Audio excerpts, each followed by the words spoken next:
Thanks so much to the organizers for inviting me here. It's really great to have the opportunity to present here. And my name is Chen. I'm a third-year computer science PhD student here at Stanford. I'm advised by Chelsea Finn, and today I'm really excited to present on some of my work, single-life robot deployment, adapting on the fly to novel scenarios. So in the past few years, we've seen a lot of amazing recent advances in autonomous robots, building on years of prior work. So these are some recent demos from Google, Toyota Research Institute, and also some of my lab mates.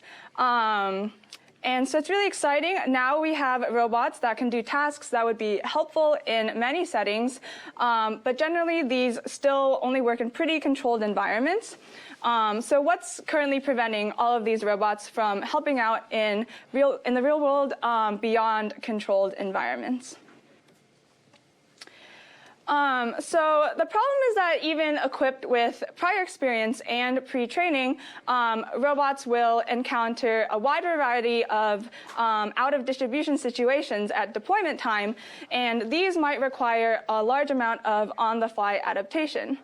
And robots often generally struggle to adapt on the fly to unexpected circumstances. And here's an example of this happening in the real world. So here we have a legged robot, and this is part of the police force in New York. They just got these. This is from April 2023. And I think this is a collapsed garage. So they send the robot in to do some sort of search and rescue. But as soon as it hits some unfamiliar terrain, it falls over. And so this isn't great. We want to avoid things like this happening, especially as we start to incorporate real robots in the world. And so the issue is, the issue here is that we can't often anticipate every possible test scenario. For example, so on the previous slide, a search and rescue robot may encounter novel obstacles while traversing a building. A robot exploring on Mars, looking for water, will have to contend with some unknown terrain probably. And a household robot cleaning up a news spill might have to pick up an unfamiliar bowl. So I'm really interested in how can we get robots that adapt on the fly at deployment time. Now, in principle, reinforcement learning provides a framework for allowing robots to adapt autonomously from their own experience. But currently, in practice, it doesn't work to just take these algorithms and apply them during deployment to have robots that adapt on the fly. And this is because of several different challenges with this approach. So standard RL algorithms often need a lot of feedback in the form of some reward function. And it's often difficult to construct a good dense reward, especially for unseen situations. And these methods often also need to be able to retry the task many times in order to learn how to complete it. And so this often requires human intervention to come in and reset the robot over and over again. And also, a lot of reinforcement learning algorithms learn from scratch. And we really want to build towards lifelong agents that can leverage prior experience so that they can adapt on the fly from what they already know. So an alternative paradigm is reset-free reinforcement learning, where instead of having a human come and reset the robot actually practices both learning the task and learning to undo the task so it can keep practicing without human interventions. However, this is a step in the right direction, but we really want a paradigm that focuses on adapting to new unseen scenarios and also better leverages its prior experience. So we introduce a third paradigm, and we call it single-life reinforcement learning, in hopes that it may better reflect these challenges. So in this setting, the agent is given some prior experience, and maybe it can even already do the task to some degree.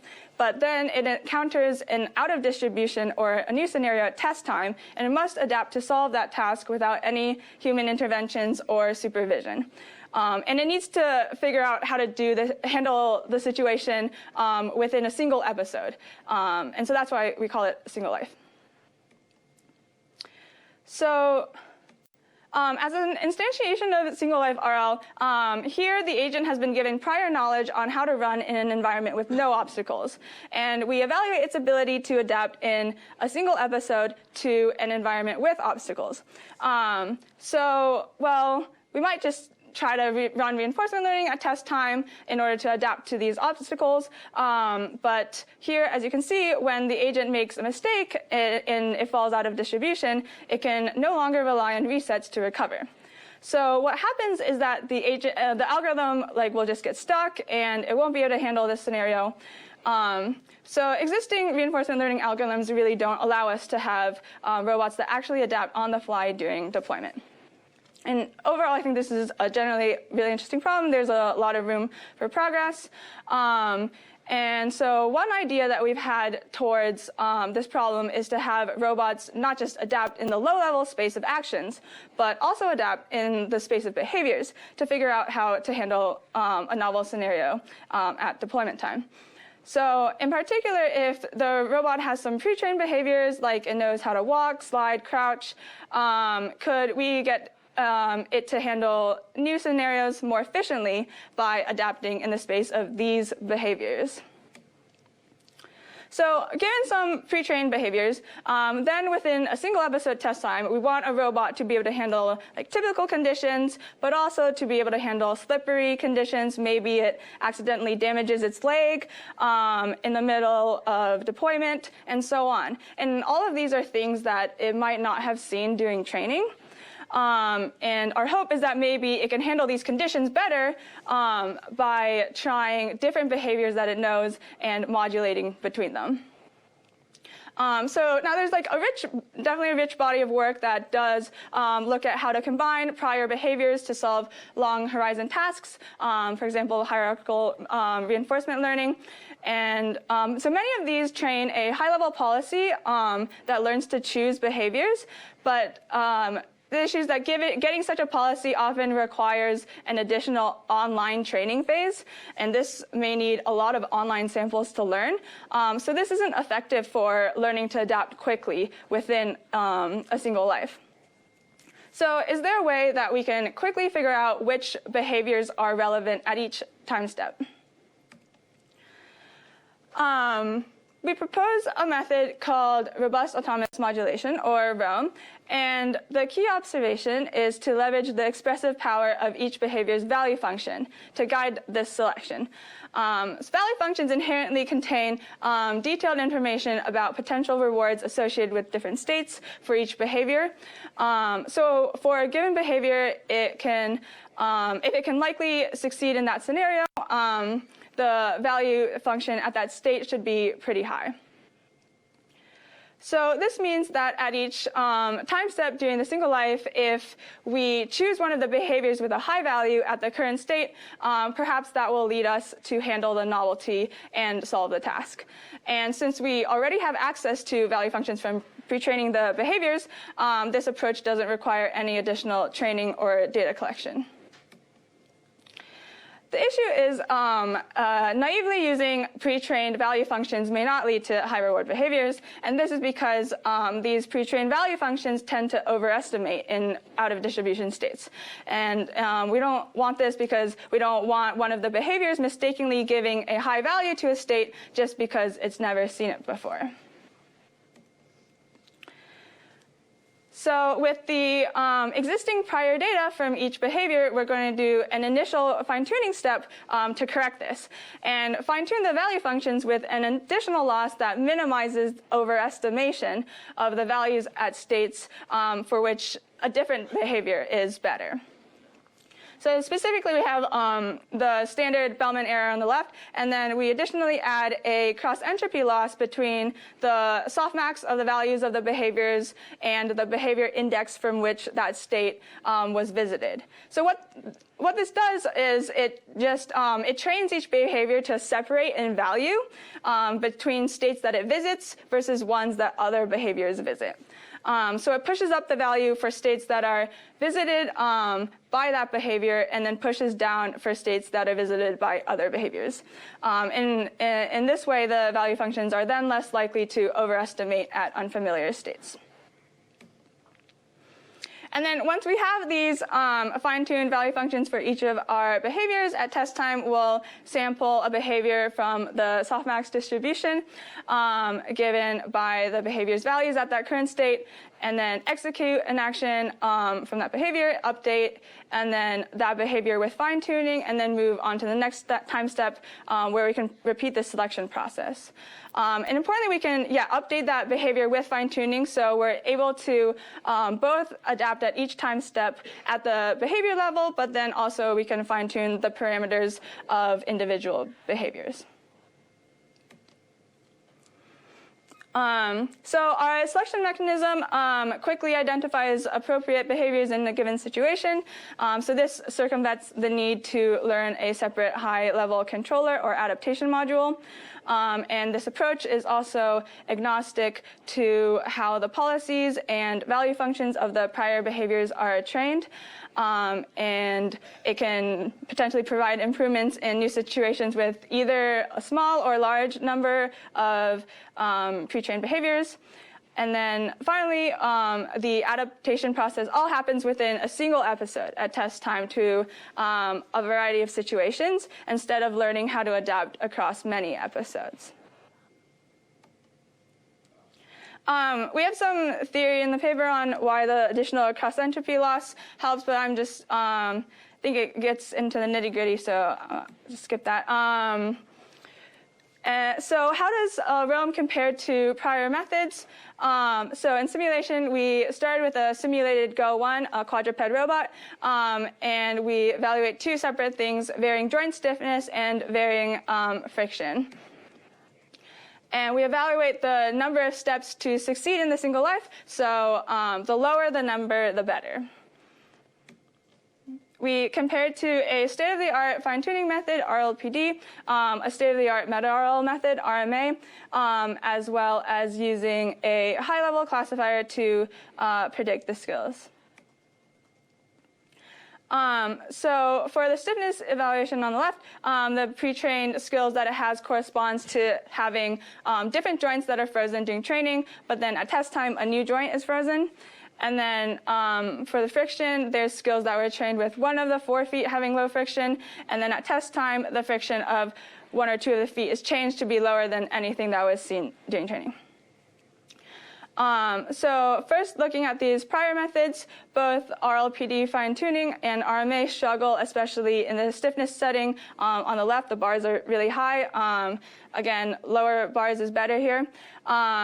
So that demonstrates the importance in this evaluation setting, especially of adapting in the space of behaviors rather than just the space of actions for more efficient adaptation.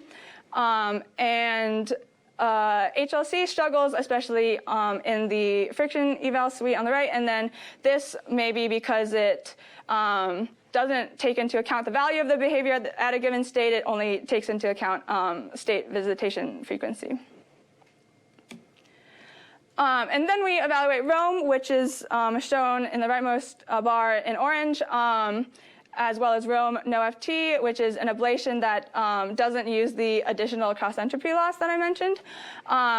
So especially in the dynamic friction eval, having the additional cross-entropy term in the loss function is really important to encourage better behavior selection in different regions of the state space. And overall for Rome, we're able to get over 2x faster adaptation. So it's able to get to the goal twice as fast compared to the best other approach. And so can this actually work on a real robot? So we got a Go1 and pre-trained behaviors walking with different legs frozen. And then we looked at 3 different test scenarios that were pretty different from anything that it saw during training. So the first scenario that we looked at was to put roller skates on the front 2 feet of the quadruped. And if you just evaluate the walking policy, it basically falls over immediately and really isn't able to handle this distribution shift. If you try using something like a high-level classifier, this also struggles to get anywhere. And then this is with RUM. And so we see that even though this scenario is super out of distribution compared to what it was trained on, it's able to adapt within this single episode, actually. And so it actually enables the robot to slide forward on roller skates without ever wearing them during training.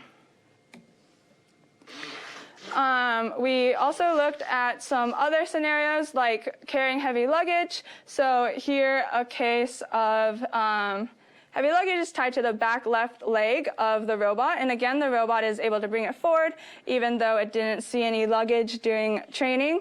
And this is corresponds to about 13 pounds. And then in this last scenario, we started with the heavy luggage, and then midway through, we removed the backpack, which is actually quite heavy. And so you see that the robot is actually speeding up here a little bit. And so it's able to handle these dynamic changing payloads, and it's able to continue pulling even when we put on another backpack. Yeah, so it can pull heavy luggage and pull dynamic payloads without ever pulling any object before. And so across these three situations, we measured the average time and number of falls to completion. And RUM significantly outperforms using a high-level classifier as well as the baseline walking policy. And although none of the prior behaviors are trained to specifically handle these test time scenarios, the robot can leverage parts of each relevant behavior to actually still complete the task. So in these scenarios, figuring out how to quickly modulate in the space of behaviors, and also balancing modulating in the space of behaviors with low-level adaptation provides a mechanism for single life test time adaptation to unseen situations. Yeah, so I'm really excited about single life deployment. It provides a natural setting in which to study autonomous robot adaptation to novel situations. And ROAM is a simple algorithm for autonomous deployment time, this sort of adaptation. Yeah, so thanks to my wonderful collaborators and my advisor, Chelsea Finn. And thanks again to the organizers for inviting me. And yeah, happy to get to present my work here, and happy to take any questions.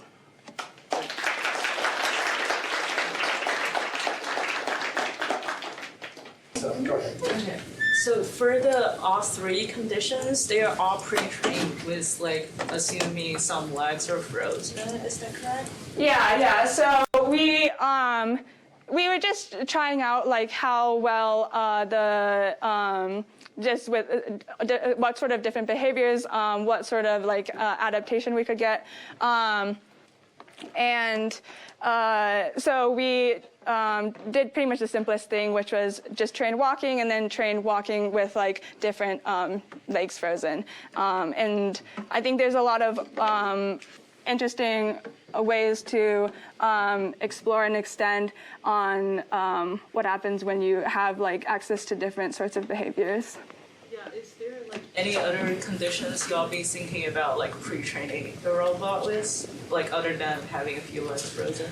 Yeah. So actually, one thing that we are exploring right now is really trying to start with better pre-trained behaviors. So starting with jumping and crouching and yeah, those sorts of things too, and seeing how far we can actually get the system to adapt there. Can you kind of re-explain what the difference between the dynamic friction and dynamic whatever the other one was? Yeah. So in the dynamic friction suite, we just it just refers to different evaluations where we're testing where we train pre-train behaviors and then evaluate test time. And so stiffness, we just keep one joint stiff at test time. So our initial inspiration for this was thinking about how maybe a robot might get damaged in the middle of its deployment, and maybe it might not be able to like use a joint or something. And so being able to adapt to that, and then but we couldn't actually damage a robot just to see. And then friction was just trying different friction with the feet. All right. I don't know if this is relevant at all, but from the bio-inspired side, there's been studies of daddy-long-legged spiders, which apparently, not rarely, will lose one or even two legs. And there must be some latent neural behavior because they can sort of manage right away. But by the end of the day, they're walking much better. Wow, yeah, that's super cool. Cool. All right, thanks again. Yeah, thank you so much.